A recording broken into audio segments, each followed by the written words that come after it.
Dok, langsung saja ya dok ya. Tema kita pada malam hari ini adalah mengenal gejala dan pencegahan preeklamsia pada ibu hamil. Nah, dokter mungkin bisa menjelaskan preeklamsia itu seperti apa dok? Monggo, silahkan dok. Ya, jadi preeklamsia itu adalah sebetulnya kasarnya hipertensi pada kehamilan ya, jadi tekanan darah tinggi. Tapi dia tidak hanya hipertensi saja. Biasanya selain tekanan darah tinggi juga protein di urinnya tinggi, artinya ada gangguan di ginjalnya. Dan biasanya terjadi di atas usia kehamilan 20 minggu. Ya, jadi variasinya banyak sekali ya. Mulai Hmm. dari ibu yang nggak ada hipertensi, hamil, atau jadi hipertensi. Atau memang ibunya sudah ada hipertensi, ya. Atau tadinya cuma hipertensi biasa, terus tiba-tiba protein urinnya tinggi. Atau dia nggak ada hipertensi, setelah 20 minggu hipertensi saja, tanpa ada protein urinnya. Jadi variasinya ada banyak. Jadi secara kasar sebetulnya preeklamsi itu hipertensi pada kehamilan. Oke, baik. Jadi bunda-bunda tahu ya, berarti preeklamsi itu adalah hipertensi pada kehamilan. Nah, dok, apakah kalau misalkan gini, apakah perbedaan preeklamsia dengan hipertensi pada kehamilan itu berarti sama, dok? Jadi kalau preeklamsia itu selain hipertensi, protein urinnya tinggi gitu. Jadi ada syaratnya tuh. Jadi protein urin kalau secara kasar kita bisa ini secara kualitatif ya, secara kuantitatif dia positif 2 gitu ya. Jadi harus dibuktikan ada itu gitu. Dulu dikatakan selain hipertensi, protein urin juga kaki yang bengkak atau udem ya, udem seluruh badan di muka juga. Tapi memang hampir semua ibu hamil memang ada bengkak. Jadi itu tidak sesuatu yang spesifik, tapi paling tidak kalau kita melihat ibu hamil yang obes ya, gemuk sekali, terus kakinya bengkak, tensinya, tekan darahnya tinggi. Nah, kita harus cepat cari tuh protein urinnya tinggi atau tidak. Kalau memang iya sudah dia preeklamsia. Oke, baik. Berarti dokter sudah menyebutkan juga ya, Dok, itu beberapa Ya, gejala protein ya. darahnya tinggi, tekanan darahnya tinggi, kakinya bengkak. Nah, sebenarnya apa sih, Dok, penyebabnya preeklamsia itu, Dok, pada ibu hamil, Dok? Kok bisa terjadi preeklamsia tuh gimana ceritanya, Dok? Ya, jadi memang sampai sekarang teorinya banyak ya, tetap saja tidak diketahui. Tapi dasarnya orang sudah mulai tahu nih, mulai dari pembentukan plasenta di awal, pembentukan eh, kehamilan, yang lalu membentuk pembuluh darah di rahim yang nanti jadi tempat plasenta. Nah di situ problem awalnya gitu. Tapi nanti perjalanannya secara teori katanya teori inflamasi juga peradangan. Jadi yang teori-teori terakhir mengatakan itu, tapi ya pastinya kenapa ada orang preeklamsi, ada yang enggak, ya sampai sekarang tetap tidak diketahui. Supaya nggak terjadi preeklamsia itu gimana, Dok, caranya untuk mencegah terjadinya preeklamsia? Kalau sudah Ya, ada faktor jadi resiko yang kalau seperti dokter sebutkan ya tadi. kalau sudah ada faktor risiko, nomor satu tentu dokter akan lebih selektif ya, mungkin bisa Ya. memberikan obat-obat yang kadang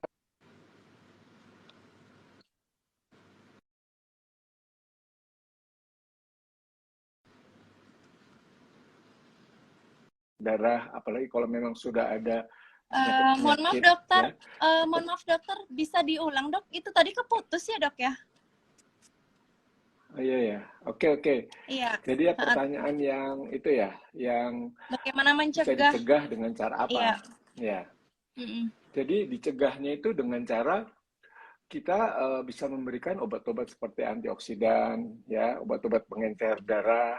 Ya, Iya. tentunya kalau ada penyakit-penyakit dasarnya seperti diabetes misalnya ya, gula Mm-mm. darahnya benar-benar harus dikontrol. Kita bekerja sama dengan dokter spesialis penyakit dalam. Ada hipertensi, benar-benar harus dikontrol. Apalagi kalau sudah ada hipertensi, kita harus terus pantau secara ketat. Ini protein urinnya naik nggak nih? Kapan nih? Ya, jadi fungsi ginjalnya dari darahnya kita bisa pantau, Iya. fungsi hatinya ya, fungsi livernya. Jadi Mm-mm. ya begitu paling. Jika protein urin positif tapi tensinya nggak tinggi, itu bagaimana ya dok ya? Apakah berbahaya? Ya, dipantau saja, hati-hati tensinya akan naik, atau seperti tadi saya bilang, dilihat apakah ada penyakit yang lain yang menyebabkan protein urin tinggi. Ada beberapa penyakit yang lain ya, yang khususnya yang berkaitan dengan ginjal. Itu saja. Oke, baik. Baik, Dok. Dok, ada nggak sih, Dok, makanan nih, kita ngomong nutrisi ya, Dok, ya, makanan yang bisa Ya, menyebabkan atau memperberat terjadinya preeklamsi gitu, Dok? Apa misalkan nggak boleh makan apa gitu, Dok, yang bisa menyebabkan preeklamsi gitu? Ada nggak sih, Dok? sebetulnya nggak ada yang spesifik juga ya, tetapi memang kalau kita tahu orang dikatakan tensi tinggi ya berkaitan dengan garam ya, garam terlalu tinggi ya, Mm-mm. tapi ya juga nggak gitu-gitu amat. Kalau menurut saya yang penting tidak berlebihan ya, kayak lagu dangdut yang sedang-sedang saja itu yang paling Iya, benar tuh iya, iya. ya. Jadi itu lagu benar sekali gitu yang Mm-mm. sedang-sedang saja. Apa aja, jadi nggak usah terlalu khawatir. Justru kontrol ke dokter atau ke bidan, karena bagaimanapun juga bidan atau dokter akan menganjurkan kontrol teratur.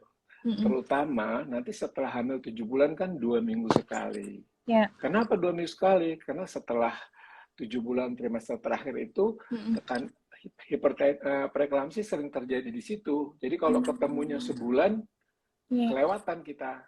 Nanti pas Oke. 36 minggu, seminggu sekali. Jadi lebih sering dilihat. Itu saja sih. Oh, oke. Dok, kalau ngomong-ngomong kontrol rutin ya, Dok. Tadi kan dokter bilang kalau misalkan Ya, di atas 7 bulan itu sebaiknya 2 minggu sekali. Nah, kalau misalkan di bawah 7 bulan itu kontrol rutin itu atau USG ya, Dok ya. Itu wajibnya ya. berapa kali sih, Dok, selama kehamilan itu, Dok?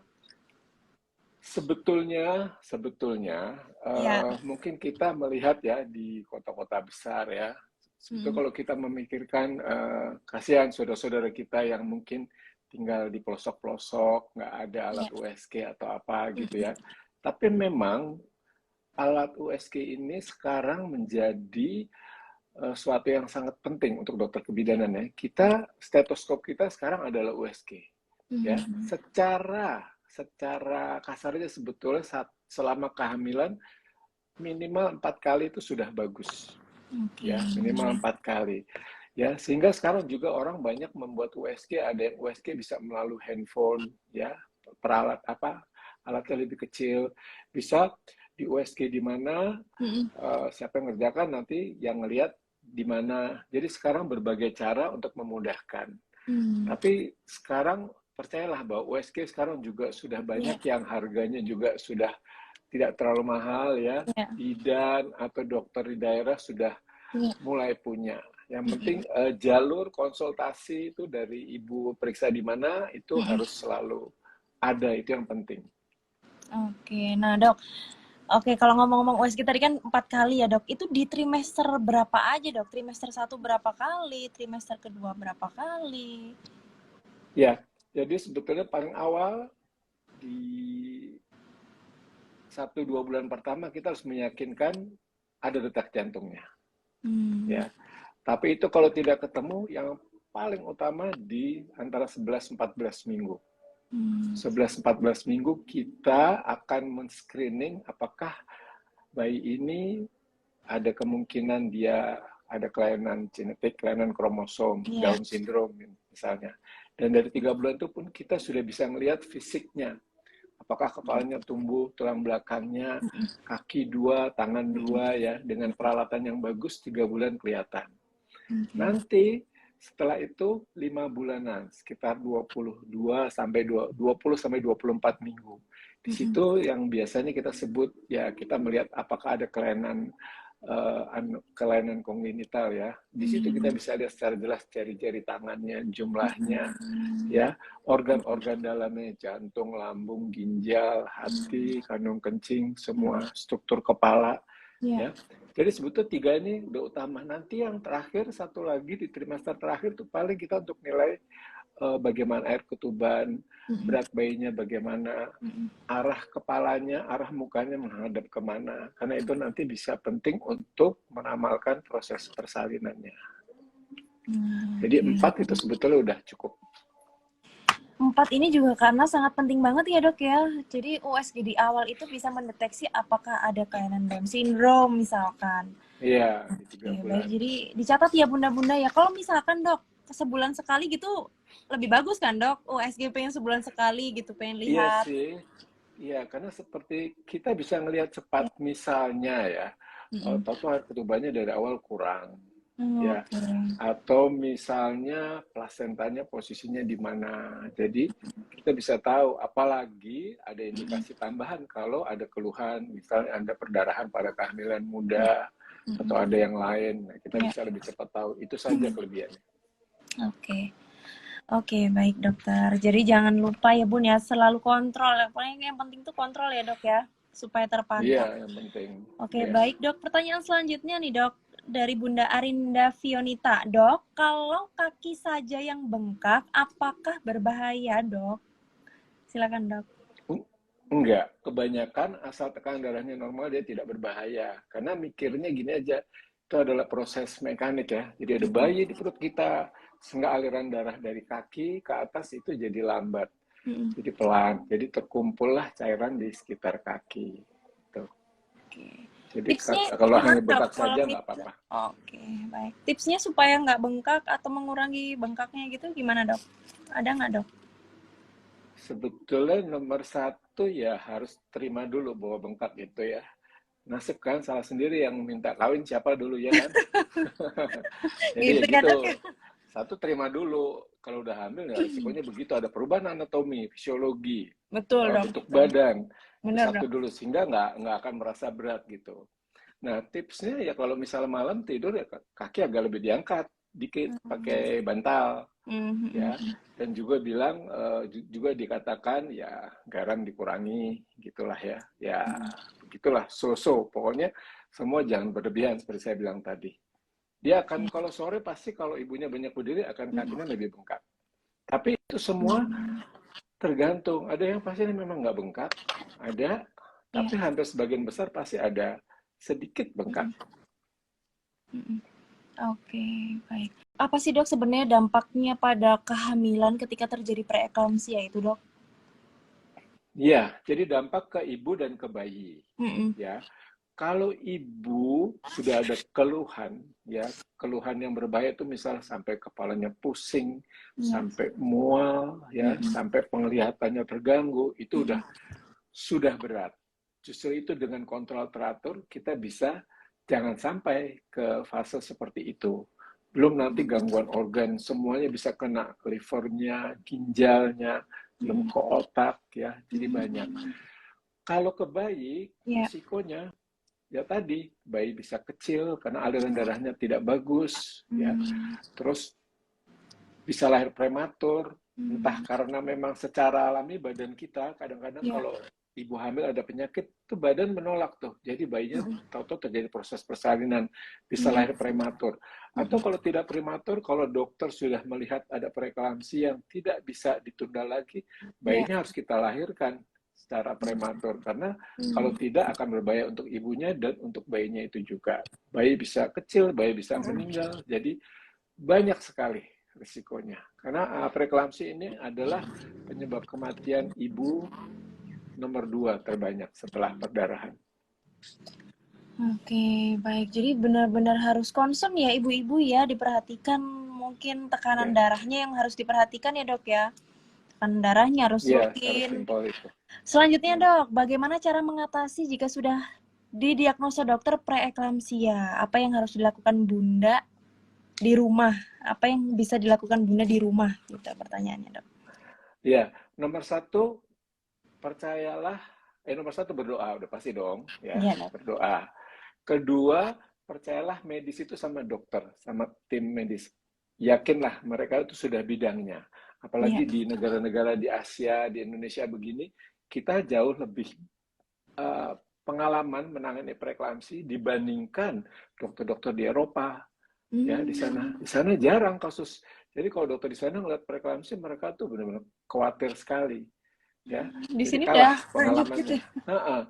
Tapi sebaliknya ada penyakit-penyakit yang di sini jarang, di sana mereka lebih menguasai. Jadi soal Hmm. preeklamsi, tadi satu berdoa, dua percayakan saja pada tim medis dan prinsip utama preeklamsi karena Iya. terjadinya pada kehamilan Mm-mm. Prinsip utama penanganan maksud saya, karena terjadinya pada kehamilan, sebabnya kita nggak tahu, jadi jelas Mm-mm. penyebabnya karena kehamilan, jadi obatnya kehamilannya diterminasi, dilahirkan.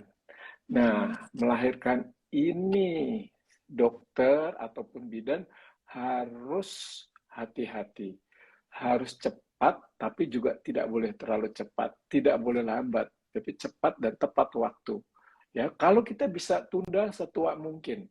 Tapi kalau Mm. tidak bisa ditunda, misalnya tekanan darah tidak bisa dikontrol atau Iya. sudah mulai ada komplikasi, Mm-mm. bayi kecil bisa berbahaya, kekurangan oksigen, ya kita harus lahirkan. Bayi kita Mm. usahakan eh, ditolong dengan peralatan yang sebisanya di luar. Tapi memang prinsip utamanya adalah Mm. cepat dilahirkan. Nah, ibu nggak usah khawatir di rumah ngapain. Ya udah, pokoknya tenang Iya. saja. Dan tadi jangan capek, stres ataupun fisik juga sebaiknya jangan. Jadi sudah tenang saja, ya.